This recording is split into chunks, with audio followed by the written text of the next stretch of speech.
এই ট্রাকটা রিতমের ভেঙে গিয়েছিল, আর একটা এনেছি। আজকে আমরা একটু পুজোর কেনাকাটা করতে বেরিয়েছিলাম, তো ওকে নিয়ে যাইনি, ওকে আমার দিদির কাছে রেখে গেছি। দিদি আর মার কাছে ছিল, তো বায়না করেছিল কিছু একটা খেলনার জন্য হাতে করে আনতে হবে। তো ভাবলাম কি এই সেন্টি টয়েসের এই ট্রাকটাও ছিল, ভেঙে গিয়েছিলো। গ্রিন কালারটা খুঁজেছিলাম, খুব সুন্দর দেখতে, গ্রিনটা পেলাম না, তাই এটাই নিয়ে আসলাম।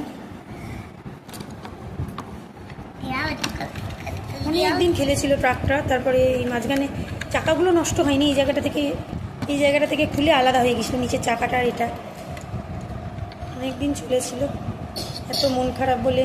কিন্তু আমার খুব ইচ্ছে ছিল গ্রিন কালারটার জন্য।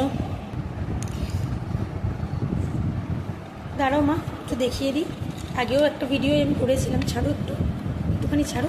এখানটা আবার খোলাও যায় পিছনটা, তুমি ওরকম করলে আমি কী করে দেখাবো বলো। খোলাও